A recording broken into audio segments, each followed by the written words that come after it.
gibt ja diese Filme, von denen hat man immer schon mal gehört, aber man hat sie irgendwie noch nicht gesehen. Diese Filme haben manchmal sogar etliche Fortsetzungen, Reboots und Fortsetzungen von diesen Reboots.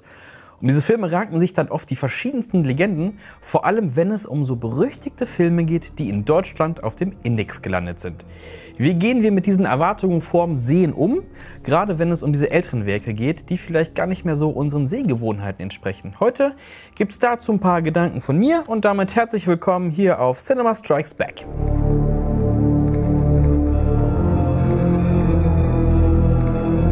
In den letzten Jahren haben sich unsere Sehgewohnheiten verändert und auch die Prüfstelle für jugendgefährdende Medien ist ein wenig milder in ihren Urteilen geworden. Filme, die früher ab 18 Jahren freigegeben wurden und deren ungeschnittene Fassung es fast nie ins Street TV geschafft haben, sind heute ab 16 Jahren freigegeben. Und dennoch, es bleibt oft bei diesen Filmlegenden. Diese Filme, die so brutal sind und so verstörend, dass sie mal für Jugendliche ungeeignet waren und da teilweise immer noch sind.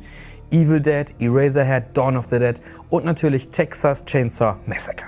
Dieser Film hat einen der ganz großen Leinwandbösewichte des Horrorfilms geschaffen, nämlich Leatherface. Was für eine Story. Ein Verrückter mit einer Kettensäge jagt in Texas Menschen, schnetzelt sie nieder und macht aus ihrer Haut Gesichtsmasken. In Deutschland heißt Toby Hoppers Kultstreifen Blutgericht in Texas und der Film beginnt sogar mit einer Warnung, wie brutal das ist, was gleich präsentiert wird. Was erwartet jemanden, der diesen Film heute zum ersten Mal sieht? Was erwartet einen heutigen Fan von Horror, Gore und Splatter? Was denkt sich ein heutiger Horrorfan, der vielleicht schon alle Teile von Saw gesehen hat? Wie groß kann denn dieses Massaker sein, das dieser Film aus den 70ern anrichtet und ihm seinen Titel verleiht?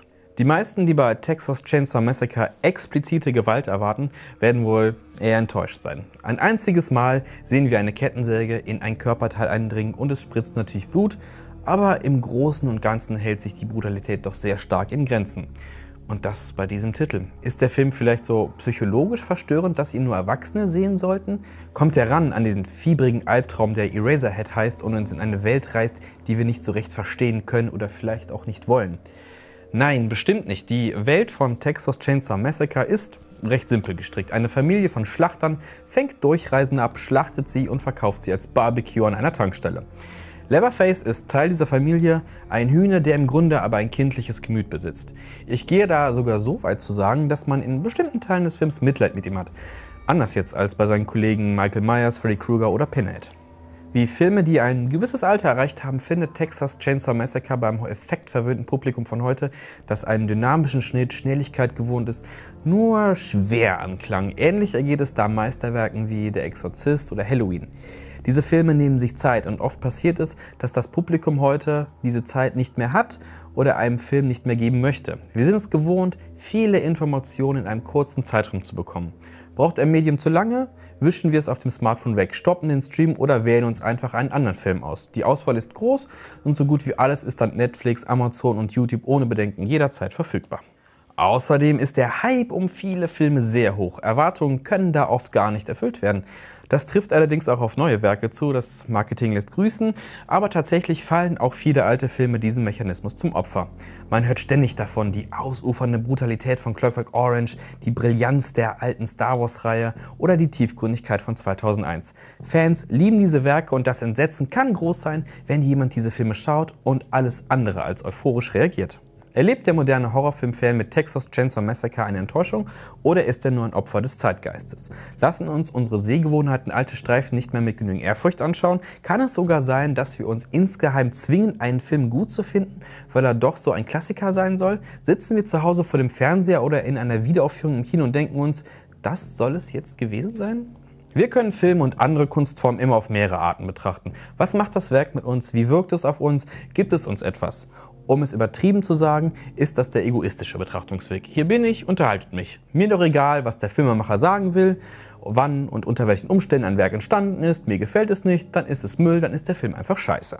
Setzt man sich aber ein wenig mit dem Werk und den Umständen seiner Entstehung auseinander, kann ein ganz anderer Eindruck entstehen. Hat ein Film nur wenig Budget, dann wirken die Effekte vielleicht auf einmal nicht mehr billig, sondern haben Charme und das für so wenig Geld. Und dann sieht's doch cool aus. Mit Blutgericht in Texas wollte Regisseur und Drehbuchautor Tobe Hooper Fuß in Hollywood fassen. Mit einem Horrorstreifen ist es nämlich durchaus möglich. Unter widrigen Umständen hat er also 1974 dieses Werk mit relativ unerfahrenen Schauspielern auf die Beine gestellt. Die Hitze am Set soll unerträglich gewesen sein und über allem soll der Geruch von Tierleichen gelegen haben.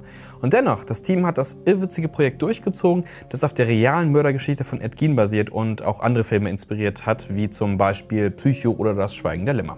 Mit Texas Chainsaw Massacre ist ein Kultfilm entstanden. Mit den ganzen Fortsetzungen, Remakes und Prequels gibt es inzwischen 8 Filme in der Reihe und es gibt sogar ganze Comicreihen dazu. Und dieser ganze Fortsetzungswahn ist keine Erfindung von Disney. Gerade im Horrorgenre gab es in den 80ern etliche Fortsetzungen, die direkt auf den VHS-Markt damals geworfen worden sind. Halloween, Freitag der 13., Nightmare on Elm Street, Hellraiser. Was da oft rausgekommen ist, hat nur selten den Kultstatus des Originals erreicht. Können wir hier das gleiche Argument wie vorhin anführen? Ungünstige Drehbedingungen, kaum Budget, trotzdem charmant? Bei den meisten Werken können wir sagen, nein. Wir bemerken die klare Absicht dahinter, einfach nur Geld zu verdienen. Das Franchise wird für Profit ausgeschlachtet. Und das schadet natürlich auch der Kreativität und dem künstlerischen Filmemachen. Hier kommen Filmemacher zum Zuge, die den Auftrag haben, den 3., 4. oder 13. Teil einer Reihe zu produzieren. Die Ideen sind oft absurd und das nicht auf die positive Art. Nur die Die Hard-Fans an der Reihe freuen sich hier. Es ist ihre Filmerei und nur verständlich, dass sie nach mehr gieren. Freut sich nicht auch der Star Wars-Fan über die Ankündigung, nun jedes Jahr mit einem Film der Reihe beglückt zu werden und das für die nächsten 15 Jahre? Und so passiert, was passieren muss. Enttäuschte Fans, denn ein Teil sagt immer, das ist nicht mein Star Wars. Hier und da blitzt vielleicht der alte Geist der Originalfilme auf, aber viele Neuerungen passen einfach nicht. Und hier ergibt sich ein Spiegelbild zur Wahrnehmung von alten Filmen. Sie wollen oft nicht zu unseren Erwartungen passen. Wir müssten also beginnen, jeden Film so zu betrachten, dass wir den Zeitgeist vor Augen haben, dass wir wissen, wie ein Film entstanden ist und was er damals in den Kinosälen ausgelöst hat. Würde Texas Chainsaw Massacre von 1974 heute noch funktionieren? Nein.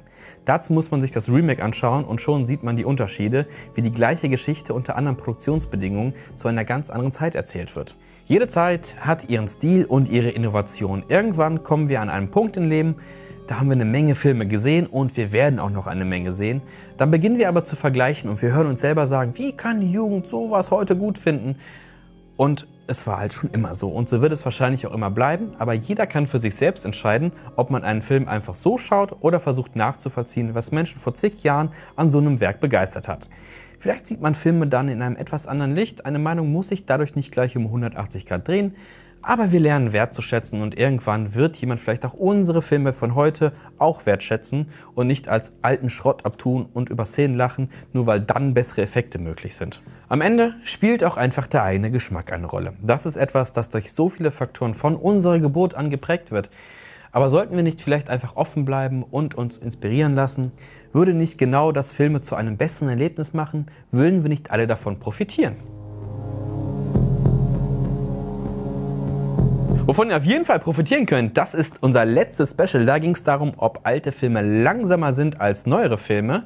Und ihr solltet auf keinen Fall vergessen, diesen tollen Kanal zu abonnieren, die Glocke zu läuten, dann verpasst ihr nichts mehr. Das war's für heute hier auf Cinema Strikes Back. Bis zum nächsten Mal. Okay, ciao.